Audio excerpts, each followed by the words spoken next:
Hello everyone, তোমরা সবাই কেমন আছো? আশা করি সবাই ভালো আছো। আমিও ভালো আছি। আমি পাপিয়া তোমাদের সাথে শেয়ার করছি অনেক দিন পরে একটা রান্নার রেসিপি। তো এটা হচ্ছে মোচার চিংড়ি। তোমরা মোচার চিংড়ি খেতে কে কে ভালোবাসো অবশ্যই কমেন্ট করে জানাবে। আমার তো খুবই প্রিয় একটা রেসিপি, তাই ভাবলাম আমার প্রিয় রেসিপিটা তোমাদের সাথে ছোট্ট করে একটু শেয়ার করি।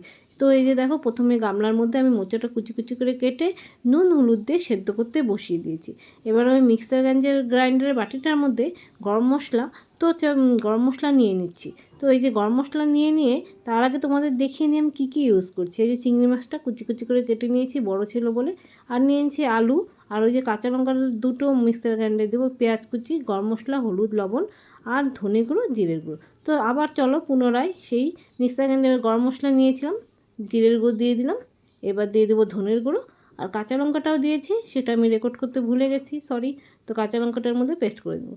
আর এই যে দেখো, মোচাটা এদিকে সেদ্ধ করে ভালো করে আমি ছাকনাতে জল ঝরিয়ে নিয়েছি। এবার আমি কড়াতে দিয়েছি তেল। তো যারা সর্ষের তেল ইউজ করো সর্ষের তেল দিতে পারো। আমরা ইদানিং সর্ষের তেলটা অ্যাভয়েড করছি, সাদা তেলই খাই, তাই সাদা তেল দিয়ে আমি রান্না করছি। এই যে চিংড়ি মাছটা যে কেটে নিয়েছিলাম সেটা ভেজে নিচ্ছি। চিংড়ি মাছটা কেটে নেওয়ার দুটো কারণ, একটা আমাদের মাছটা বড় ছিল, আর দ্বিতীয়ত চিংড়ি মাছটা বড় থাকলে কারো পাতে পড়ে, কারো পাতে পড়বে না, সেজন্য কুচি কুচি করে কেটে নিয়েছি, যাতে মোচার সাথে পুরো ভালোভাবে মিলেমিশে যায়। মানে প্রত্যেকটা মোচার সাথে মুখে দেবো, আর টুকটুক করে একটু একটু দাঁতে পড়বে, বেশ ভালো লাগে। তো ওই মাছটা তুলে নিয়ে মাছ ভাজা তেলটার মধ্যেই আমি দিয়ে দিলাম শুকনো লঙ্কা, গোটা গরম মশলা আর সাদা জিরে ফোড়ন। এবার এই ফোড়নটার মধ্যেই আমি যে আলুগুলো কেটে রেখেছিলাম সেই আলুগুলো একটু দিয়ে নাড়িয়ে চাড়িয়ে নেব।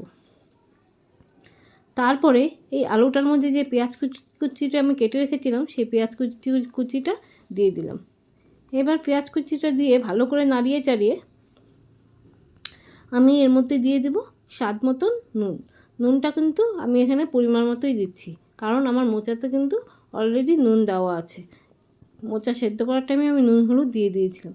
তো এখানেও আমি নুন আর হলুদ আর স্বাদ মতন মিষ্টি দিয়ে দিলাম।